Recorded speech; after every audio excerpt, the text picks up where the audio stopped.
Los últimos años han significado avances institucionales muy importantes para Alianza en todos los sentidos.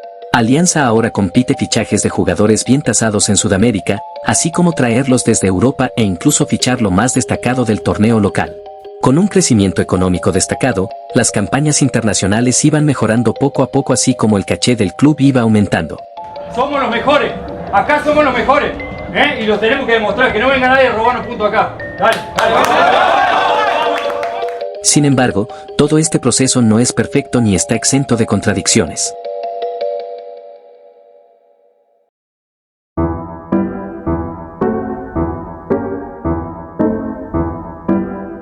Se podría decir que Alianza vuelve a enfrentar un problema que se presentó el año pasado, consistente en el perfil táctico del equipo. Cuando se menciona la contradicción, hablamos de una dualidad fuerte en lo que a rendimiento nacional e internacional se refiere. En el inicio del proceso de reconstrucción, Alianza dominaba el torneo local mientras iba poco a poco yendo a más en lo internacional, comenzando con una campaña mala en 2022 para luego hacer una decente en 2023. El 2024 sería la de mejor funcionamiento, con Alejandro Restrepo formando un bloque irrompible y camaleónico. La actual, la de 2025 con Gorosito al mando, sobra explicarla pues ya se ha hablado lo suficiente de la misma. Pero contra la lógica común, la mejora internacional no coincide con un dominio del torneo local, en donde se ve una irregularidad significativa que ha marcado las últimas 3 temporadas. Hemos regalado puntos, ¿no? En realidad no teníamos por qué perder puntos, pero ya está, no se perdió tampoco y ahora levantar cabeza y mirar al partido de Sudamericana. Se viene, exacto, el Sudamericana esta semana. ¿Qué crees que debe mejorar para ese partido, Alianza? Alianza en Sudamericana juega diferente, le mete otra velocidad, simplemente hay mucha diferencia entre el campeonato local y la Copa, ¿no? Así que nada, a confiar como siempre en el equipo y alentarlo hasta el final siempre.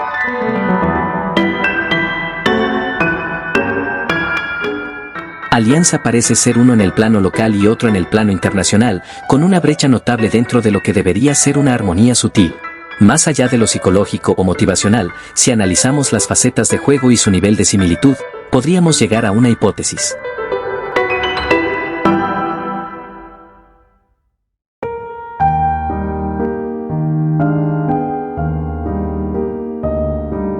Si comenzamos por la faceta defensiva, Alianza ve uno de sus mayores fuertes en cuanto a la defensa en bloque bajo. Esto se vio casi en su máximo esplendor en la Bombonera, con el mediocampo bloqueado y el equipo muy veloz para cerrar las bandas. Un gran ejemplo reciente fue el partido ante Gremio en Porto Alegre, donde a pesar de perder el dominio territorial en el segundo tiempo, el equipo se siguió mostrando muy sólido de nuevo a través de defender bien el medio para luego reagruparse y bloquear las opciones por las bandas. La pelota al medio para que intente Matías Villasanti. A la velocidad que retrocede Alianza ese. Esto es realmente muy bueno. Ahí están las dos líneas de 4 armadas para defender. Mismamente en Liga 1 se repite este patrón en los pocos momentos donde Alianza no tiene el dominio territorial por mérito rival o por defender el resultado. El clásico sería el mejor ejemplo por muy lejos, donde Alianza defendió con 10 jugadores casi todo el partido y casi no recibió ocasiones claras. Alianza se defendió casi todo el partido por la inferioridad numérica sin la posibilidad de hacer la presión alta, que es otro de los fuertes del equipo. En el plano internacional no se ve mucho, pero en esas pocas situaciones Alianza se muestra coordinado y agresivo al presionar en zonas altas. El partido ante Boca en Matute fue una demostración de que una buena presión pone en aprietos a equipos con más talento y nombres. En el torneo local no se suele ver mucho esto, dado que los equipos suelen jugar largo. Aún así Alianza ha presionado bien ante esos pocos que salen jugando. Por ejemplo, ante Cusco Alianza manejó una coordinación casi perfecta entre el marcaje sombra arriba y el individual ante atacantes rivales. Cusco, Atlético Grau y Sporting Cristal son de esos pocos rivales que salen jugando por bajo a nivel local. Hablando de Cristal, ahora sí, veamos un poco de ese partido. Alianza mostró cierta descoordinación en los primeros 20 minutos donde un mínimo desajuste hacía que Cristal rompa líneas. Tanto Gaibor como Noriega presentaban errores de timing, así como Peña presionaba con agresividad pero sin posicionarse de modo que logre marcar en sombra a Tábara, lo que hacía a Cristal aprovechar su 3 contra 2 en el medio con Ian Wisdom como el hombre libre para superar la presión. Fue a partir de la primera aproximación a la media hora que se ganó más agresividad y cada uno presionó mejor posicionado, permitiendo marcajes en sombra y bloqueando opciones que forzaban a Cristal a jugar en largo. Esta acción ejemplifica bien esto, donde Quevedo bloquea el pase hacia Pasquini y Peña presiona a Lutiger y a la vez marca en sombra a Tábara cerrando esa opción de pase. Esto permite a Noriega retroceder para brindar apoyo a la última línea, siendo él quien gana el duelo y recupera la pelota para Alianza. Por lo visto, Alianza muestra adaptación al tipo de instancia a nivel local e internacional, dependiendo de la postura rival y ejecutando bien su propuesta defensiva en bloque bajo y presión alta. El tema defensivo no es el problema, y creo que desmenuzar otro aspecto de ese mismo partido ante Cristal nos da el punto de partida para entender la diferencia de los dos ámbitos.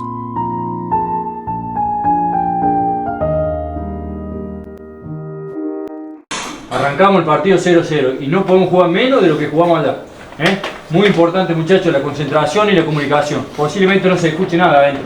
Entonces, concentrado, enfocado al partido, no lo perdemos, muchachos. Con el equipo que nosotros tenemos, no lo perdemos.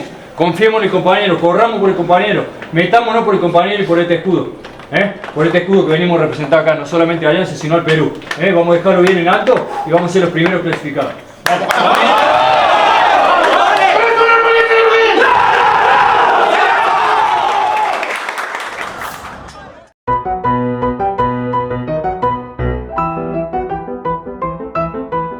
Los rivales nacionales no son como los internacionales, ya no solo por calidad de jugadores, sino por propuestas de juego.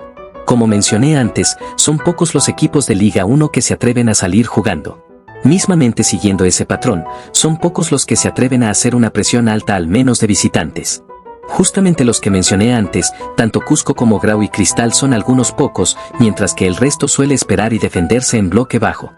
En el partido ante Cristal, Alianza vio venir una presión alta rival y por ende tuvo más posibilidades de ganarlo incluso a pesar de tener un partido muy gris con la pelota. Pero si analizamos los resultados ante equipos de bloque bajo o que solo apelaron a defenderse, está el patrón de resultados ajustados o adversos. Esto por supuesto no es ninguna casualidad.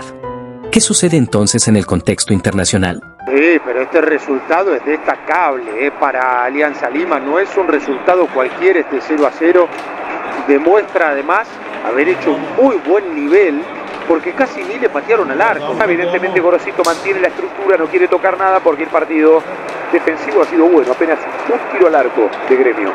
Cuando vemos a Alianza en el plano internacional, usualmente se le suele ver más suelto en cuanto a su despliegue ofensivo.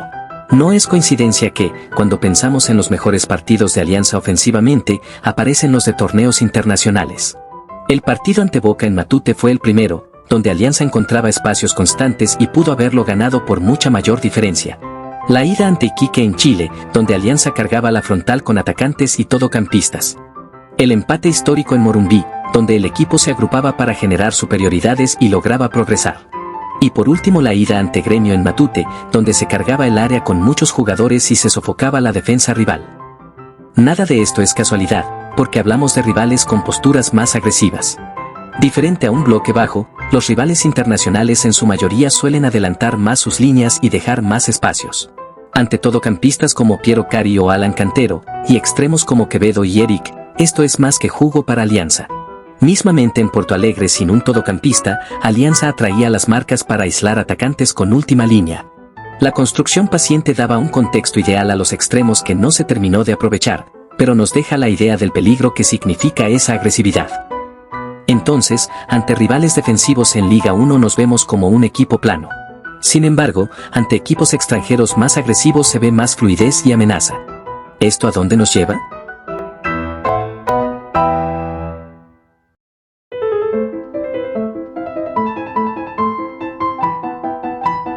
Alianza tiene claros problemas a la hora de atacar equipos cerrados y eso se nota más a nivel local. Atacar bloques bajos es difícil, pero cuando el juego se hace plano constantemente ante esos rivales es síntoma de un problema bastante serio. Sí, porque a pesar de los intentos de Cari y Gaibor de tratar de tomar las riendas del equipo, no les ha resultado, ¿no? Ha terminado siendo una jugada aislada, la jugada de Enríquez con el bombazo que fue que se convirtió en gol. Entonces me parece que puede buscar por ahí la solución Pipo Gorosito. ¿Por qué Alianza tiene problemas ante defensas cerradas? Esto se debe al perfil del equipo, a las características de jugadores y a la irregularidad de algunos jugadores en específico. Todo esto va de acuerdo también al tipo de rivales. Nos va mejor ante rivales extranjeros porque al ser más agresivos, le da más espacio y margen al equipo para desplegarse. Sin embargo, los rivales cerrados son justamente los que destapan las carencias colectivas del equipo dentro de ese contexto específico. El Alianza Atlético de Gerardo Amelli fue el rival que más destapó todas estas carencias. A pesar del gol de Enrique, Alianza no terminó de verse superior dado que era incapaz de romper el bloque bajo de Alianza Atlético. Si hacemos un análisis del equipo y sus actuales titulares, encontramos algunos factores. Ante bloques bajos, se deben generar superioridades ya sea por dentro pero especialmente por fuera. Alianza hacía esto a inicios de año con esas sobrecargas por las bandas, pero parece ser que ya no se tiene esa fluidez. El equipo ahora es plano y rígido, siendo inferior numéricamente en zonas altas y aún sin perfiles específicos para ese juego. Parte de esto está en el papel de sus laterales, teniendo en Enrique a un todoterreno pero con ejecuciones finales que aún no llegan a su punto óptimo. En el caso de Trauco, es un lateral de gran pegada y visión, pero sin capacidad de ida y vuelta, lo que desbalancea su rol y limita su proyección ofensiva. Además de eso, los extremos tampoco parecen tener la regularidad habitual. Quevedo y Gentile son veloces pero no son regateadores natos, sino que destacan más por su lectura y ataque al espacio. Si se apuesta por su desborde, es contraproducente aún encima sabiendo que no se generan superioridades por fuera. Eric Castillo sería el regateador nato, pero también es irregular y errático, por ejemplo dando una exhibición ante Gremio en Matute pero palideciendo en la vuelta en Porto Alegre. Ahora está lesionado y carecemos de ese perfil. Y si vamos a la zona central, hay otro problema. Con Gaibor y Peña de interiores, se tiene manejo de balón pero poco dinamismo. Ambos son mediocampistas de base o de organización, mas no son especialistas en moverse por la frontal ni tienen la movilidad adecuada. Un ejemplo sería Gaibor ante Gremio en Matute, intentando atacar la frontal pero notándose que está lejos de ser su función. De referenciarse bien a estos dos, el juego queda completamente anulado a falta de una sorpresa. Esa sorpresa sería un todocampista, que se mueve por la frontal y sabe atacar el área. Cepelini sería quien se mueve por la frontal pero más por labores organizativas y ante el poco dinamismo de Alianza, poco puede hacer para poder generar algún peligro. Piero Cari es más agresivo en sus ataques al área, pero carece de la experiencia y portento para poder ser una amenaza de recibir un marcaje más férreo. Alan Cantero sería el jugador más completo en el rol de todocampista. De hecho, el mejor tramo de Alianza en el año fue con Cantero en ese rol, pero el jugador parece tener un problema grave de lesiones. Mismamente el 9 podría ser contraproducente, pues sirve bien como un fijador o atractor si el equipo es dinámico. Sin embargo, a falta de superioridades y sorpresa en el mediocampo, es necesario un delantero más móvil y rápido. Barcos y Paolo no tienen esas características y se ven afectados por esas carencias colectivas. Creo que ya vamos viendo por qué Alianza suele decepcionar en partidos jugados en Matute.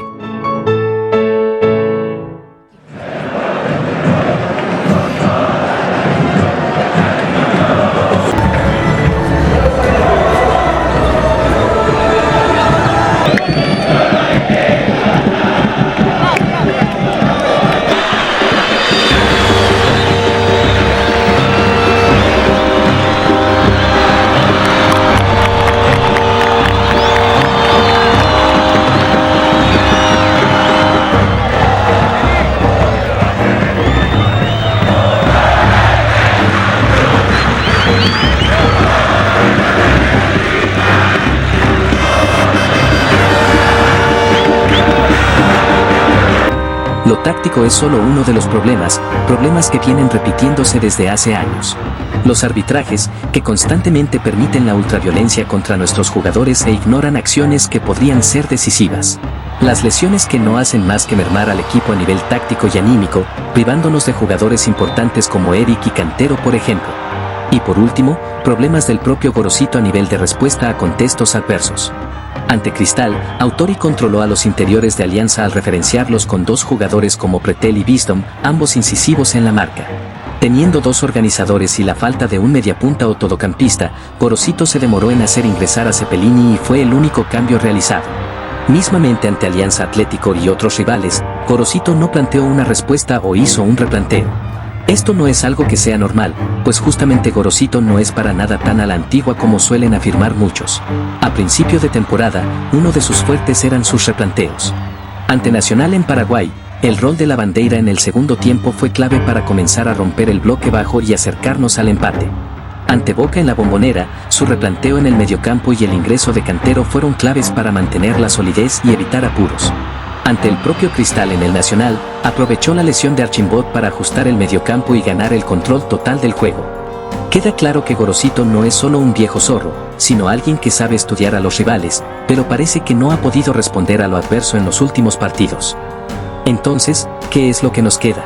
Sin un equipo preparado para romper bloques bajos, con lesiones importantes y una irregularidad tanto en jugadores como el propio cuerpo técnico, ¿qué decisión toca tomar? Decepcionante, honestamente. Vine a ver un partido normal de Alianza, fácil, porque yo considero que le está liando un rival, pero bueno, las cosas no se dieron como esperé. Dinamismo, automatizaciones y yo creo que un poco más de ganas. Como yo creo que también nos faltó Guerrero, Barcos no puede aguantar ya todo el partido, Peña se dejó expulsar, lamentablemente me parece una pieza fundamental.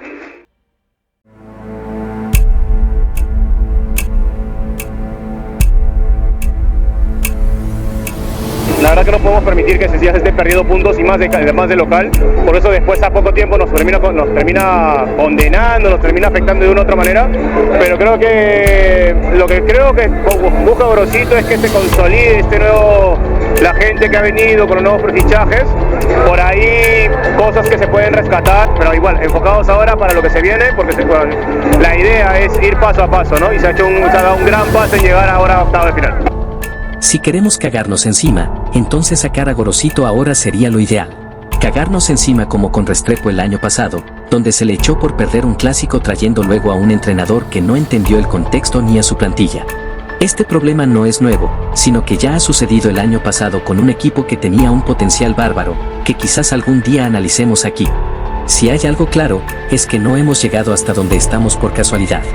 Te invito a sacar tus propias conclusiones, pero las tuyas, no las de gente no identificada con Alianza. A partir de ese punto, es que veremos de nuevo qué tanto carácter tenemos como club.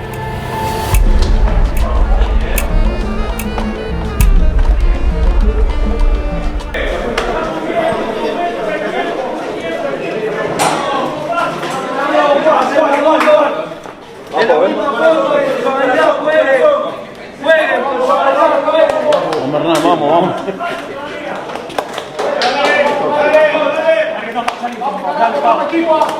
¡Vamos!